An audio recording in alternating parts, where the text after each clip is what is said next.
Thank you. Plus, I want to honor you, the moderator, as well as Pat, the facilitator, in inviting me to be on today. I appreciate it. I don't take it lightly. And we applaud you for the great work that you're doing to get a museum established in Atlanta. I think that's a wonderful thing. And thank you also for the question that you gave me. I'm wondering, is it possible that I can share a couple slides that I have from a previous presentation? Would that be okay? Okay, Please do. Please do. okay. I do have something that I would like to share because that question that that you gave was it's probably being asked to everyone. How is it that us being African or African American, how is it that we are calling ourselves Hebrew? I gave this presentation. It's a short one. It's an abbreviated version of what I gave before, but the question came up concerning us as Hebrews. And I just wanted to share a few slides with you, which will help establish the answer. But I got my start actually with my wife. When I was in the Christian church, I was assistant pastor and I taught Sunday school. I was involved in just about everything. And one day she came home with this book, and this book was entitled Blacks in the Bible. And I was like, what? So I was like everything that we had been introduced to was whitewashed. And if you saw a picture of any character in the Bible, it was always Caucasian. And I flipped through this book and I says, well, maybe they just colored them black. But as I started studying and things started changing in my mind. Now, this is from this slide here is from the history in the terms of Jew from the Jewish Almanac in 1980. Okay. And let me tell you what it reads. It says, strictly speaking, it is incorrect to call an ancient Israelite a Jew, or to call a contemporary Jew an Israelite or Hebrew. Now, we don't have access to these Jewish almanacs, so we wouldn't see this stuff, but I had gotten my hands on some information, and I says, okay, so we call ourselves Hebrew, they call themselves Jews. Okay. Also, it says it's highly probable that the bulk of the Jews' ancestors never lived in Palestine at all, which witnessed the power of historical assertion over the facts. Jews are Khazars and not Israelites by Willie Martin. Okay, so this is some of the things that's going on. Now, they themselves, I found out, give it away because they call themselves Ashkenazi, right? Now, in the biblical account, and this is what I teach from, I teach it strictly from the Bible. I do some other historical add-ons, but the things I come up with are usually straight out of the book. And sometimes we have a tendency to overlook those things. So I will show you one more.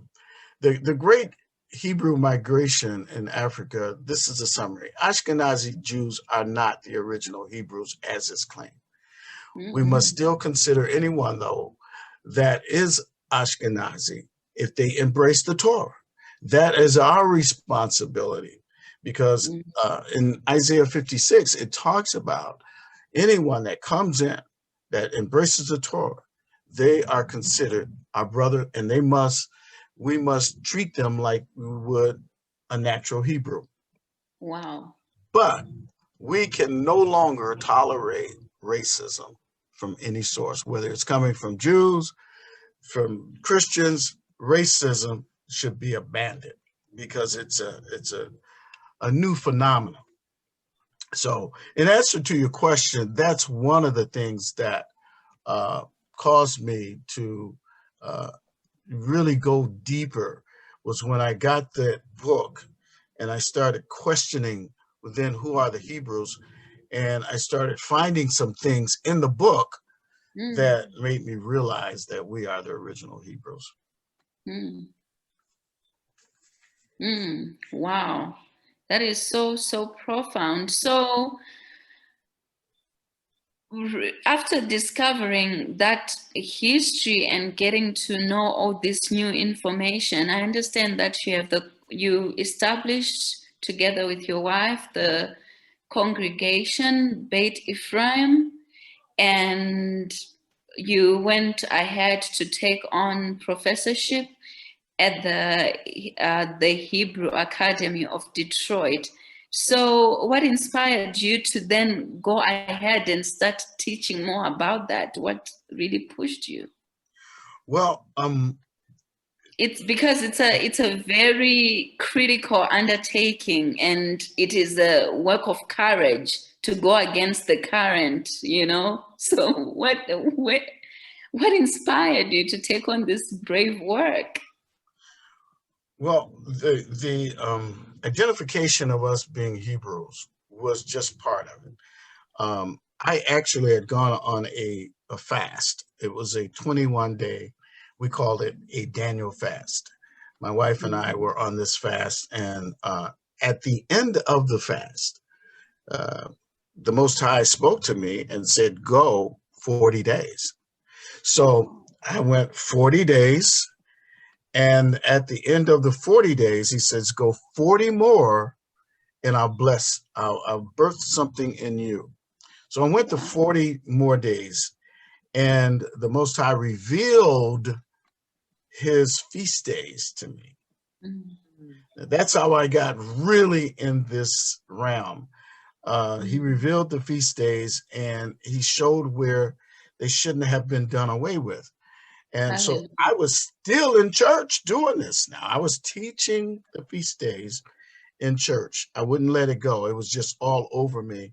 And needless to say, just to make a long story quick, I got Mm, kicked out of two churches. I used to mm. minister in the prisons. I got kicked out of the prisons. They didn't want me only because I was teaching the Hebraic way, which is begins with the feast days. Can you tell us more about the feast days? I know this is would be a whole webinar or a series of webinars, but just Mhm. for the attendees and the audience, may you please summarize and tell us briefly about the feast days and why are they important, and how do they uplift us as a people? Well, first of all, there are 7 feast days that are recorded in the Bible. There are 7 of them, and it's throughout the entire Bible. I'm wondering why people can't see that.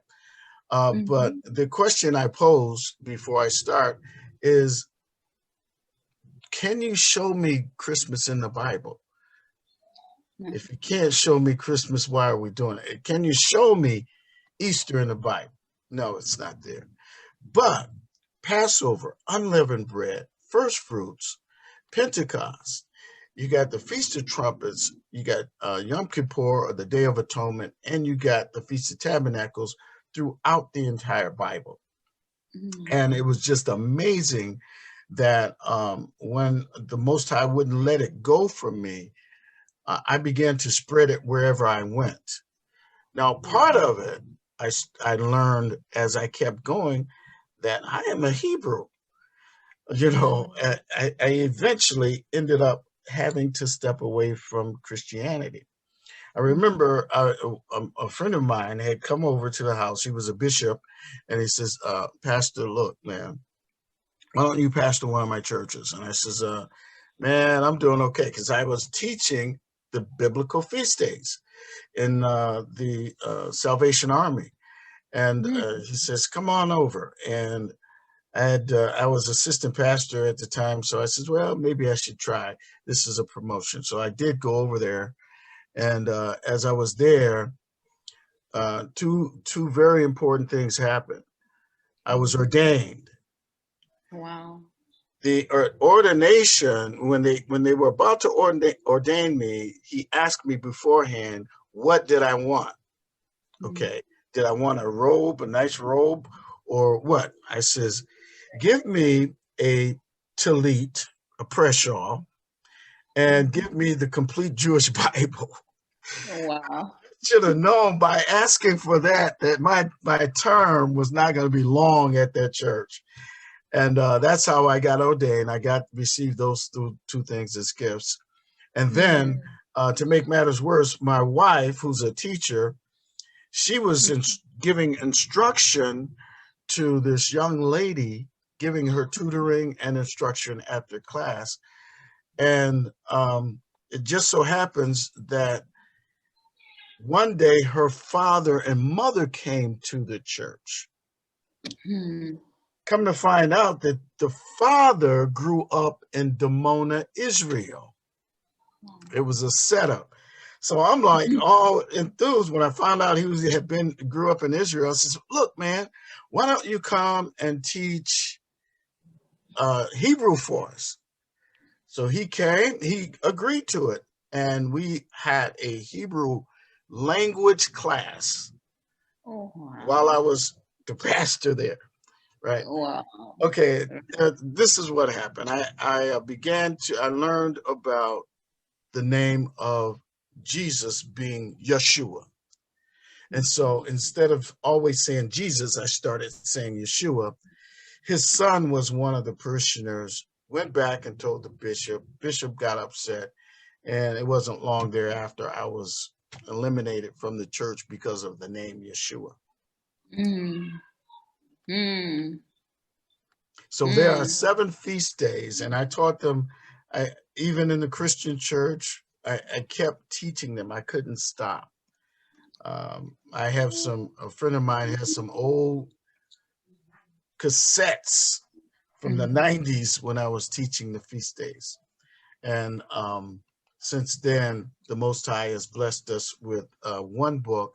It's the first 4 feasts, and the other book will be ready in either January or February once the editing is done. And that will encompass the last 7 feasts. And they're powerful books, very, very powerful.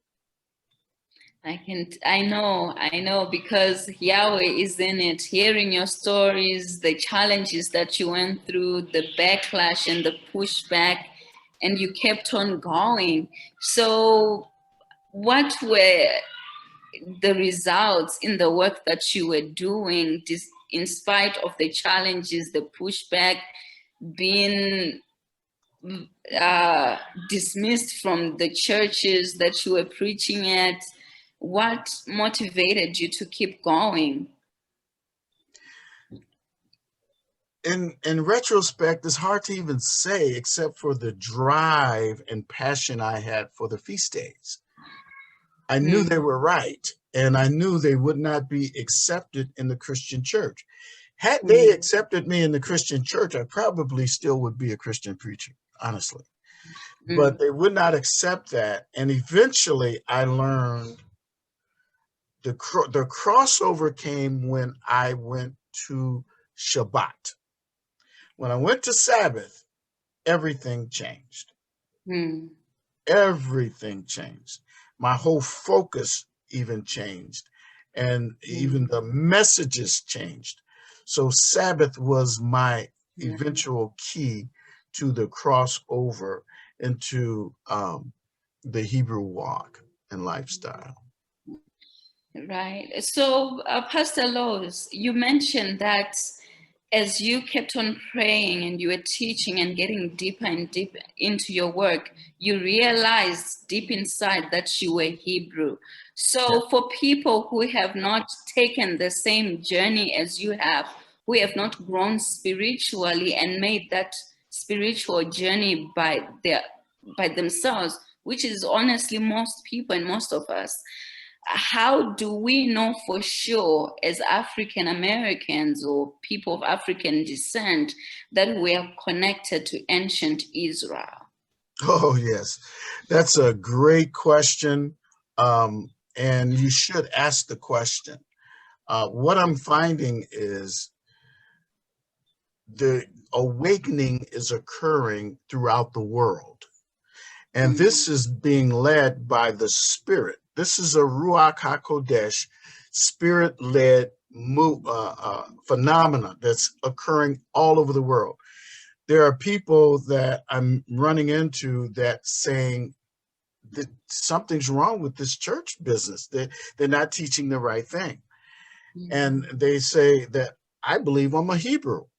Now, that is inherent within your DNA. Wow. Inside your DNA, when they look at it microscopically, it looks like ancient Hebrew letters. And there's 22 of them. Okay.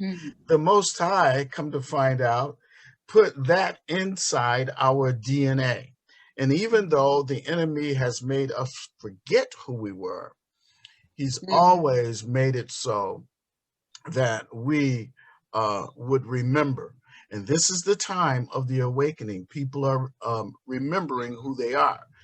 Now, I liken it to Ezekiel chapter 37. It talks about the dry bones in the valley, right? And it says that the dry bones began to rattle. That term in Hebrew for rattling is confusion. There is confusion all over the planet concerning you and I, including you and I. Some people come on different levels, you see. So in answer to your question, some people will just come fresh, but they know inherently that they're Hebrew. No one told them, I'm a Hebrew. And then there's some that have been taught and studied. So it's incumbent upon us to realize that there are people on different levels and varying degrees of understanding concerning this walk. But this is a Ruach-led walk. Right. And I agree to that because we were having a discussion with a leading scholar in the studies of Black Jews. She actually wrote a book. Her name is Dr. Edith Broder.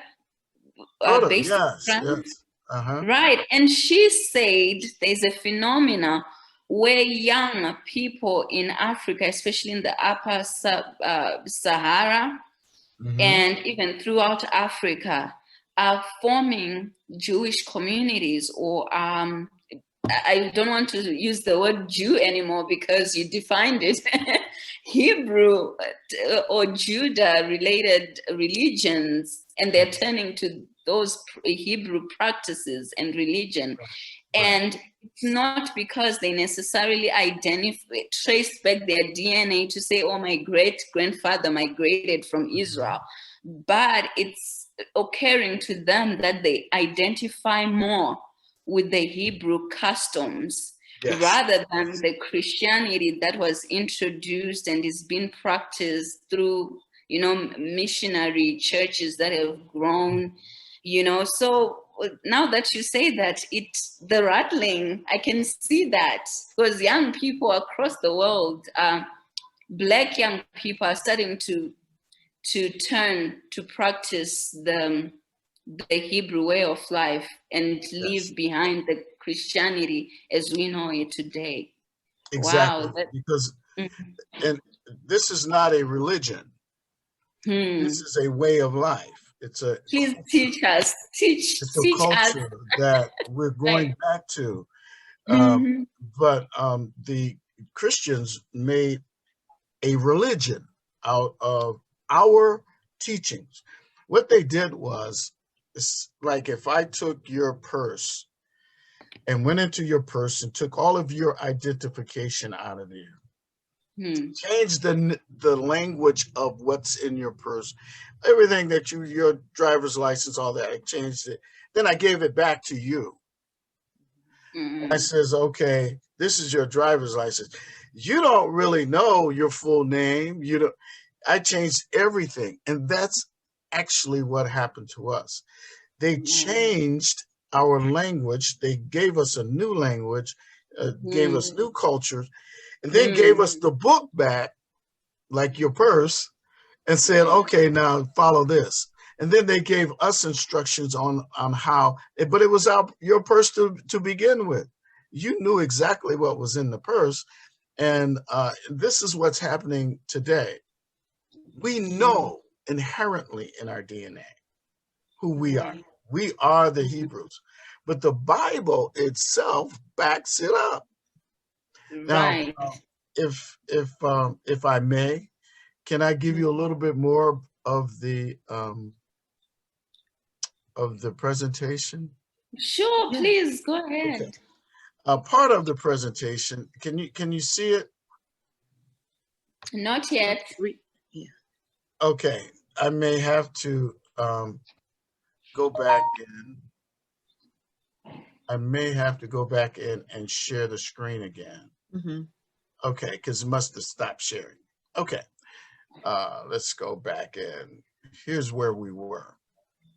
Now, when you read Deuteronomy 28 all the way up to, from the first verse all the way up to 68, you're going to find most of us that are here in the diaspora are going to find themselves big time in Deuteronomy 28.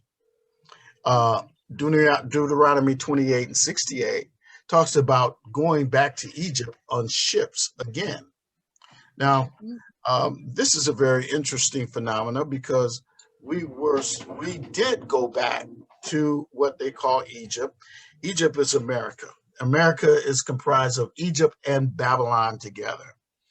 You can call this the New Babylon and also Egypt. Matter of fact, they have an obelisk in Washington, D.C. at the monument. There's an obelisk which represents Egypt. Now, we had to be scattered because our ancestors refused to keep Torah. Okay, so our ancestors refused to keep Torah. So the Bible said that they would scatter us to the four parts of the earth, right? Now watch this. Let's see if I can get this to work here.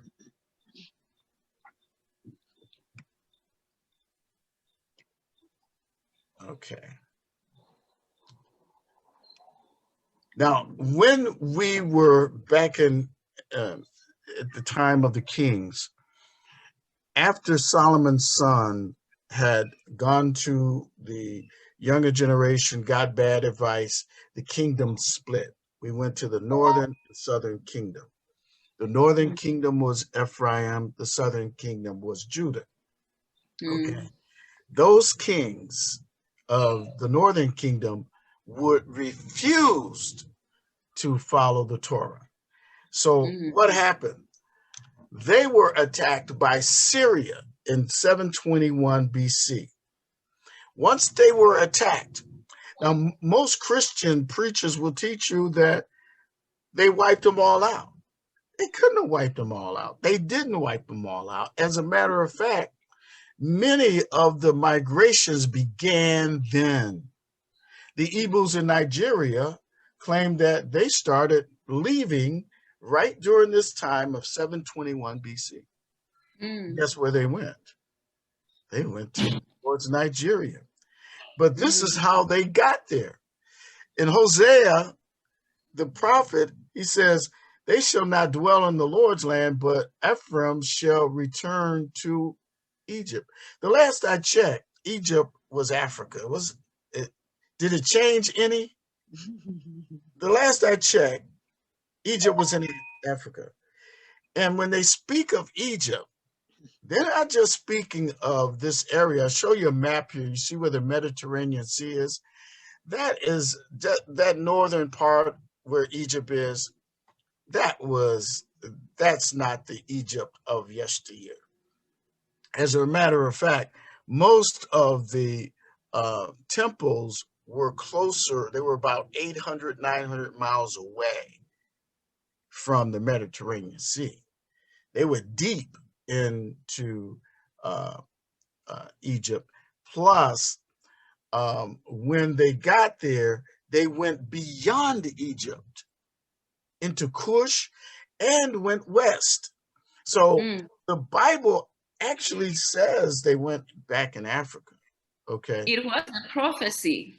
Yes, it was a Prophecy prophecy. And coming it to says, this is completion. their derision in the land of Egypt. Mm. So the Mm. Bible clearly says they had to go to Egypt. Now watch this one. Now, after I'm taking you on a quick journey. I'm leaving a lot out, but I just want to show you this. After they took the northern kingdom, the Babylonians conquered Assyria and they went after Judah because Judah was still intact. Mm. Judah consisted of Judah, parts of Levi, and Benjamin. Now look what in 2 Kings it says, at this all the people, the remainder of the Hebrews in Judah, from the least to the greatest, together with the army officers, fled where? To Egypt. Can you all see that? That is Africa. They Right. fled into Africa. And wait a minute, I'm going to show you another one. There were more than one attack or two attacks. The history that Daniel saw in his dream was of Babylon, which encompassed Babylon and Assyria, Persia, Mm. Greece, Mm. Rome, and the revised Roman Empire. Mm. Each time they were attacked, guess what they did? Mm. They went further and further Goodness. into Africa. And this is Wow. the Bible that declares this. Okay. Mm. Now, Mm. that doesn't necessarily, I'm going to just park it there, but that doesn't necessarily explain that the Hebrews are black, does it? No. Because your initial question was concerning Caucasian Jews versus Right. African Right. African American Hebrews. Right. Well, um, the interesting thing is um, they were black, Mm. and that's in some more documentation that I have. I don't want to go into a long, drawn out teaching, but they were in fact black. Abraham, his Mm. father was Terah, and guess what? Abraham's father was second in command in Babylon, and Nimrod was his king, and Nimrod was the son of Cush. I So didn't know. wait a minute. And Abraham's mother, her name was Umthello, who happened to be a Horite or an Egyptian of the belief in Horus. Mm. Abraham's mother was an What? Egyptian. She was either Egyptian or Cush. So Mm-hmm. what does that make Abraham? Black. That's right. And then when you keep following it down, the first place Abraham went was where? Africa. He went to Egypt. That's right. He went to Africa, didn't he? You Now, did. as a Christian, this doesn't really matter at Mm-hmm. all. They just say Abraham went to Egypt. But when you start studying the fact that his mother may have been Egyptian, she would have let him know you got some cousins down there, Right. right? Right. In Egypt. Right. And how would he know to go to Egypt? Except Mm-hmm. Yah take him there. And Mm-hmm. where did Jacob go? Jacob, he went back up to where his father was, where his grandfather was, Terah. Mm-hmm. Do you know that Terah married Cushite women? Terah Wow. had more than one wife, you see. Wow. His Wow. Abraham's father. Mm. So when Jacob and Isaac went up to Terah, these weren't necessarily, if you want to put them as Caucasian, they couldn't have been Mm. because of how that was. So there's more to that story than what I'm giving you, but you can Right. see throughout the history Right. of the Israel, they were always amongst Black people. Right. That is so profound and great history there that needs to be emphasized. So, for the audience and attendees, panelists, you're just joining us. Thank you so much for joining us for the conversation with Pastor Lowe's. Our conversation is titled "The Biblical Approach to the History of Africans Scattered Through the Slave Trade." So here we are reconstructing our history, revisiting our history in spite of the DNA evidence. We are taking a biblical approach to the history of Africans scattered through the slave trade. This webinar is brought to you by the Who Are We exhibit, and we are a nonprofit organization, and we rely solely on donations and support from various people who are really interested in rediscovering the history of the African diaspora. So if you may be able to visit our website, which is beforeslavery.com, and make a donation of any kind, of any amount, so that we bring to life our museum, the Before Slavery, so we can finance Before Slavery project, and we can also bring to life our museum, which will be coming to you, which will be coming live in Atlanta very soon. So please visit our website, visit our Facebook page, Before Slavery. Just check us out, follow us, follow our webinars, which we bring to you every 2 weeks, and where we have these sort of discussions to reconstruct and revisit our history. So back to you, Dr. Lowe's. So you were talking previously about the great migrations that started in the BCs, and consistently the Black Hebrews would migrate into Africa, and the more they were attacked, the further west, the further south they would migrate. So my other question would be, when they migrated, they obviously blended or settled among other African tribes, ethnicities, and cultures which were already there. So through your studies and your extensive research, have you come across any tribes across Africa or in any part of Africa where there's evidence that migrants from further north settled there and even intermarried, or and started practicing their way of life, which could have spread to other tribes or been adopted? Is there any evidence? Oh, yes. Historical records? And this is a very confusing topic because many things have been lost over the years. I did my DNA back in 2006 or 7, and it came up that I was Bamileke out of Cameroon. And I had the opportunity to go to Cameroon about 4 times. I met the Bamileke people. As a matter of fact, I'll tell you a quick story. We were at a Bamileke palace, and we were going through the rooms in the palace, and my son was with me. And my son came out of a room and stood underneath a picture of the king, and people started taking pictures of it, and of him standing underneath this picture. And so my wife said, look what's going on. People think that's him. They thought my son, wow. Yeah, yeah, they took pictures, and it The was amazing. So they went resemblance. and got his wife, and Mhm. she came in the room, and she was like, "Whoa!" But I found out though uh, that while I was in Cameroon, I met several different people from different tribes.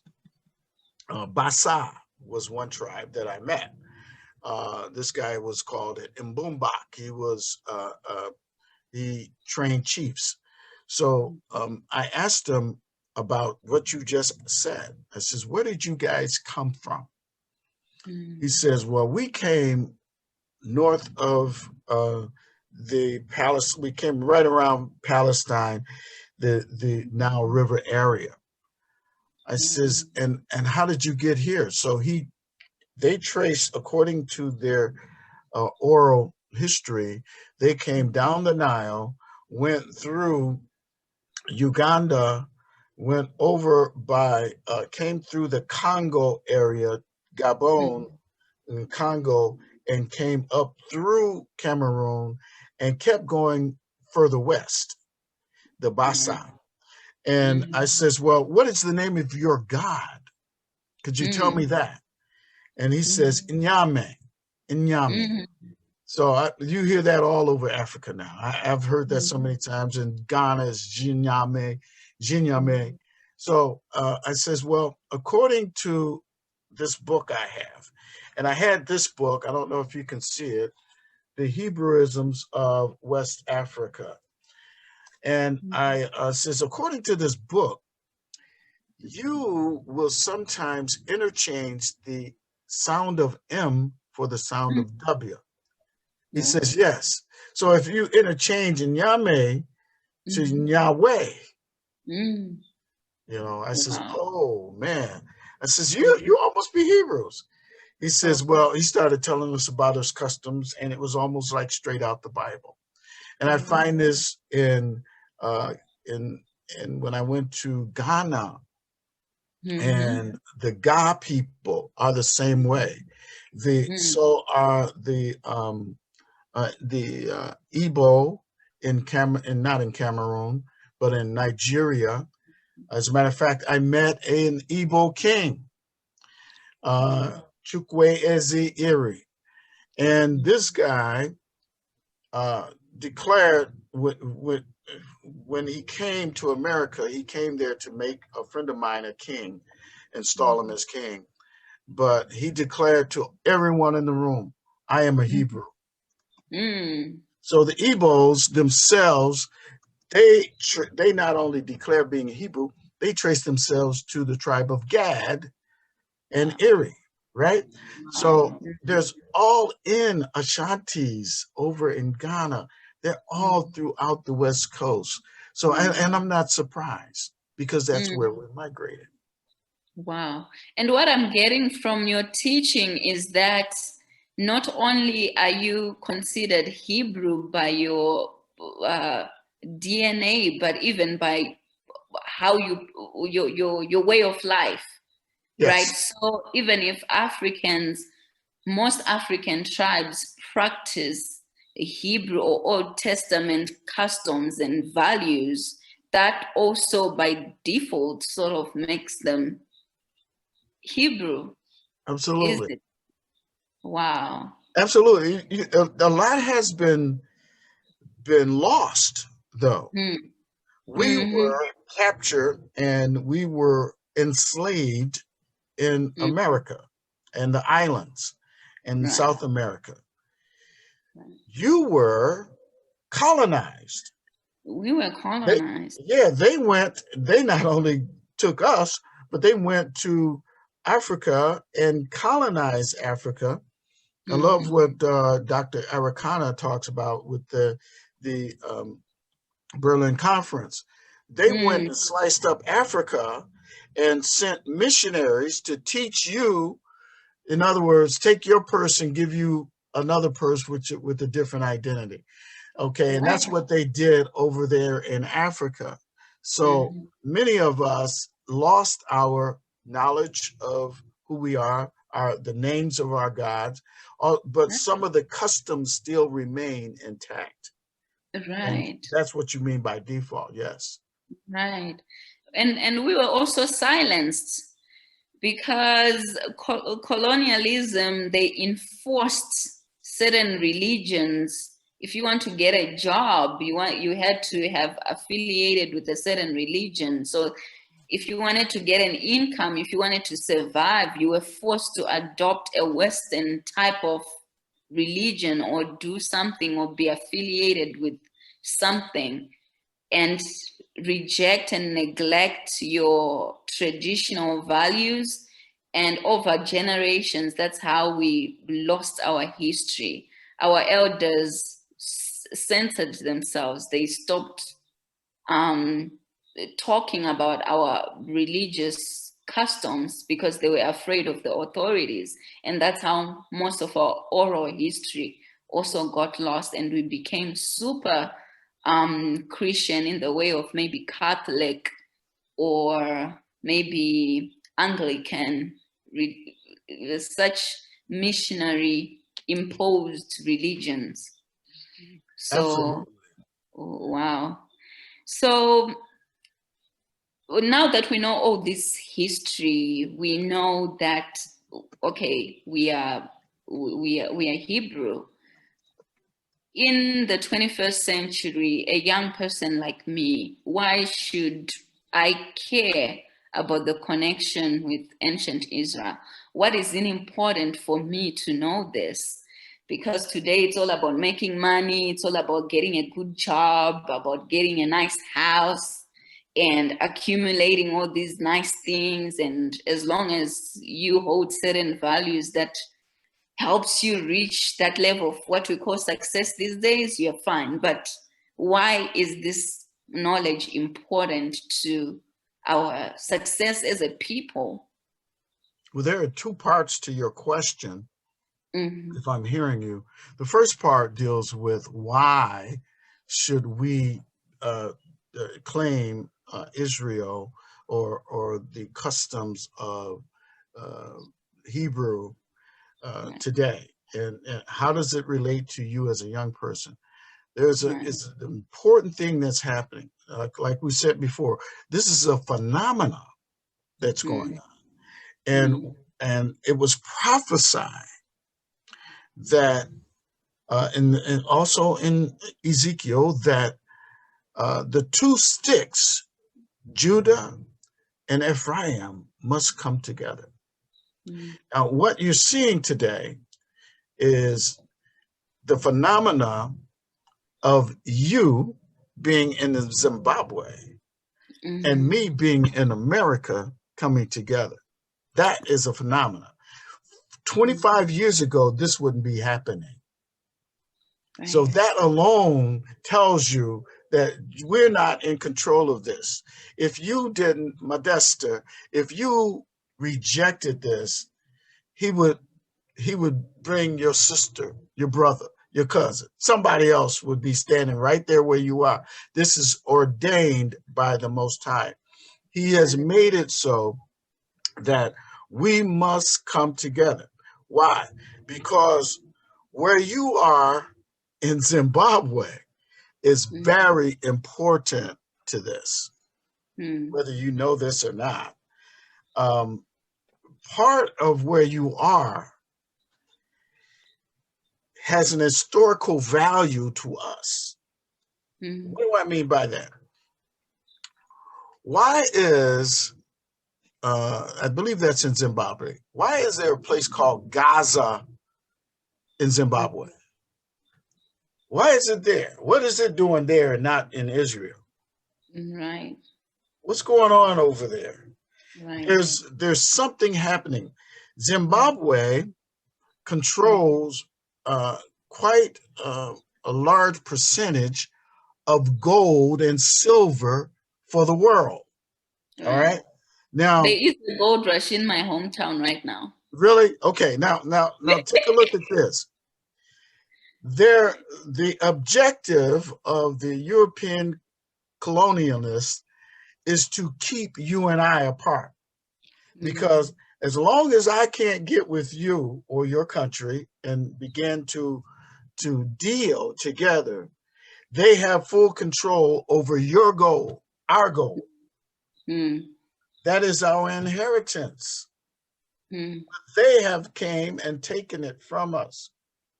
And now the Most High, we should not be worried about wealth as it stands. Africa is the wealthiest continent on the face of the earth. Right. They have more minerals in the earth underneath the ground that you sit on right now is more wealth than is in Michigan. That's right. Just where your house is. And so one of the things that we have to do is learn to come together though. We have been separated. We have learned to hate one another. I'll tell you what happened about 2 weeks ago.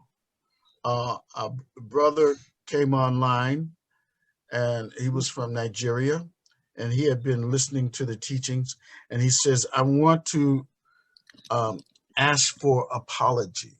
I want to ask for forgiveness on how our people, some of our people, sold some of you all into slavery. And so I asked, it was deep. That really cut so deep. And so I said, he says he was going to stand on behalf of the brothers and sisters over in Africa, and I would stand on behalf of the brothers and sisters over here in America. And I also asked for forgiveness on how we treat you, Sister Modesta, because coming it's 22 to hours. Oh, okay. All right. I don't want to hug it, but anyway, that's what happened, and we shared our forgiveness, and it was just powerful thing. That is powerful. That is powerful. So, I know one of the questions that that was in several people's minds would be like, what documentation or literature would you recommend the listeners that they can, read, look at, study a little deeper on their own? The Bible is a great source. That's one you should start with. Make sure the Bible has the Apocrypha with Jasher, Jubilees in there. Dr. Rudolph Windsor wrote a book. I'll show you an excerpt from it. Dr. Rudolph Windsor, he wrote a book From Babylon to Timbuktu. On page 88, it writes, when Northern and Eastern Africa had amassed over 1 million Jews, called Hebrews, these Jews began a continuous migration to the region of the Niger River. So now he talks about the Black Hebrews moving towards the Niger. That's a good book. He also wrote another book called The Valley of the Dry Bones. That I really like Dr. Windsor's work. We have another book from Moses Farah, The Hebrew Heritage of Black Africa. This book, The Hebrewisms of West Africa, is powerful. That's written by Joseph Williams. Fossilized Customs I like, and also The Two Babylons. These are great books to get you started because it's not just about you being Black and a Hebrew. Right. After you recognize that, then you must learn the culture. And some of these other ones will teach you the culture. That's right. Thank you so much for sharing your resources with us. I have noted them down and will definitely follow through. So to the attendees, if you have any questions, please feel free to type in your questions for Pastor Lowe's in the Q and answer, and we'll answer the questions. Meanwhile, as you type in your questions, I would like to let you know that at the end of the webinar, you will be redirected to a survey. And we are kindly asking you to please complete the survey, and you'll be automatically enter a draw to win a Before Slavery t-shirt. So if you are in the United States, if you're connecting from the United States, please complete the survey. Then you enter a draw and leave your email address and your phone number so that we contact you when you win the t-shirt. Thank you so much. So our first question to you, Pastor Lowe's, it's from Kush Deer Becker. She says, regarding the name Yeshua, why do you think Christians reject the name Yeshua when it is in fact that Christianity is a derivative of Judaism? Yes, they reject that name because they're so steeped into the Christian way. And many pastors, like the pastor I had, told me that you cannot baptize in any other name but Jesus. Okay. When in fact the J was not even invented except for what it was used for in Egypt. But the J in modern language came about in the 1500s. So what did they call him then before then? So Jesus is a new phenomenon. And it's after the 1611. So so is the word Jew. That's a new phenomenon too. There was no such person as Judah. His name was Yehuda, according to the language. So, and that is our language too. It's, Swahili. Do you speak Swahili? No, I speak Chishona, which is I can understand Swahili, but I'm not fluent. I speak Shona, which is a branch of Swahili. Well, it's almost, it's Hebrew words are definitely in Swahili and Shona. It's there. You'll see if you have. Do you speak Hebrew? No, I'm learning. Okay. You're gonna find some words in there that is very, very similar. So, but at any rate, it's because of the teachings. They came up with a name, Jesus, and it's gone throughout the whole world. But his true name is Yeshua. Now, I have a Bible. This is what's so interesting. I have a Bible with a commentary in there. And in this Bible, it says, it has a little footnote that his name was given him now is Jesus, but it used to be Jesus from Greek, but the original name was Yeshua. It says that right in the book, in the commentary. Right. That's right. Then the second question is, the information about Abraham's mother and father was very interesting. Is it oral Hebrew tradition, or is this information found in published books? It's in the book of Yasher or Jasher. That's one of the Apocrypha books. If you had the Sefer Bible, Cepher, which means book in Hebrew, if you had that Bible, you would find Jasher in there. And Jasher goes in detail. It fills in some of the blanks that you don't see in the Bible, in the Genesis all the way up. So, yeah, very interesting. Very interesting indeed. Very interesting indeed. So if you have any other question, one last question, anyone? All right. I would like to mention quickly that in the book of Joshua, also in 2 Samuel, the Bible references the book of Jasher, just so that, so that we have a basis to something to refer back to. Yes, it does. It also the Bible references the book of Enoch as well. It references, the Bible actually gives us a roadmap to get to where we need to be. It's just that because we don't understand that it is a Hebrew book, The book was not written in English. It's not an English book. It's not a Greek book. It's not a Roman book with Latin. This book is written in the Hebrew language. And the story of Yeshua is in the first word in Hebrew of the Bible. The first word of the Bible tells the whole story.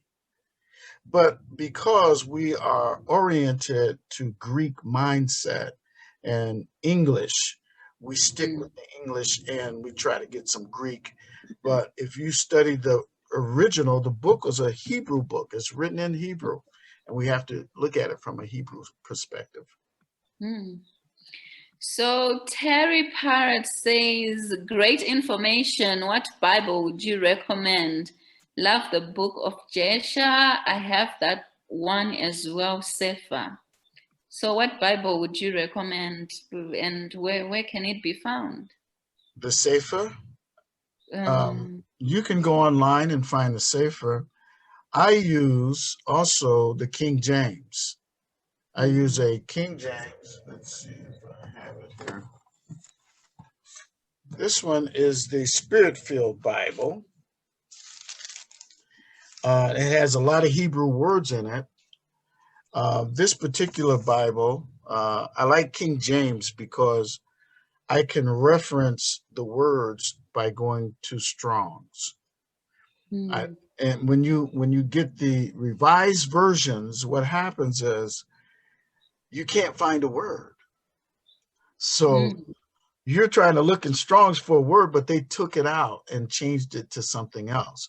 So the 1611 King James is a good one too, because you can take those words, go to Strong's, and find what you're looking for in Hebrew.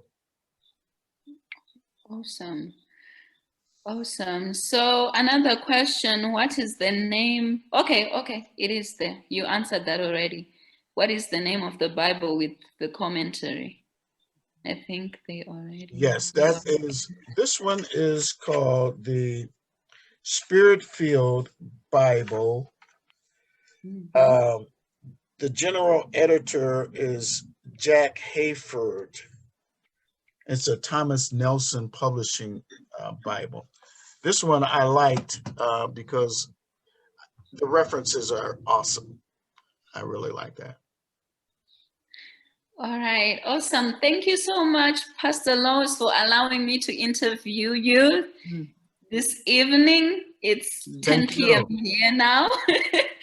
So back to you, Miss Pat. Thank you so much, Dr. Laws. We appreciate all of the research that you have done. We appreciate you taking the time with us to share this information. And I encourage our viewers to look further, There appears to me that there are some details in the Bible that most of us have not been taught, and we go to church, religiously, and we hear the word, but we only hear sections of it, and huge portions of it are not, being shared. So the onus is on ourselves, because the Bible tells us to study to show ourselves approved. So we have to start digging into the rest of the Bible that they don't routinely cover. And maybe one day we'll do a webinar. I wrote a book back in 2008 called Every Human Needs to Know. And it goes into another key part of the Bible that is routinely left out. And so maybe we'll do that one of our webinars. But I hope that everyone here today will get Dr. Law's book. It is called A 7-Day Journey, Insight into the Biblical Feasts. Hallelujah. All right. You can get it on Amazon right now. Usually it takes a couple days for you to get it, but Amazon, people had some luck with that. Great. I saw it's also, I did a search for it. It's also in Abe Books, and Walmart.com has the book too. So again, thank you so much for sharing with us. And I know that there are more, that there's so much more that you could share, but you know, we have an hour to do it, and I think you covered a lot of ground, so we really appreciate it. I'm sorry to cover so I No, it's try great. It's to, great. as little as possible, but It's great. minimize it. But I appreciate you allowing me to come on today, and thank you so much, Sister Pat. Mhm. And so, ladies and gentlemen, we encourage you to please visit our website also. It is beforeslavery.com. Please support the building of this museum. It will be a place where you can come and learn all kinds of details and see some of these books and excerpts from books and be immersed in the scenery, the experience of what it was like to live in the time before there ever was a transatlantic slave trade. And it is a powerful experience, and I look forward to seeing each and every one of you there when we open our doors. We hope to open our doors in the spring of 2022. I pray that by then COVID will be just a memory. Yeah, but until then, we'll have all kinds of things that you can come to virtually and learn. We've had several PhD doctors come on, and we will continue. Our next guest will be Dr. Edith Bruder. And again, Dr. Laws, thank you so much for sharing with us. I hate for it to end. There's so much more that I'd like to ask you, but maybe we can come back and do it again another time. And thank you, Denise. Thank you I so don't know much. if he's still there. Yes, thank you so much, Dennis Witherspoon. Please check out, Dennis has CDs available in Reverb Nation. All right, until next time, take care, be safe. Shalom. Shalom. Shalom.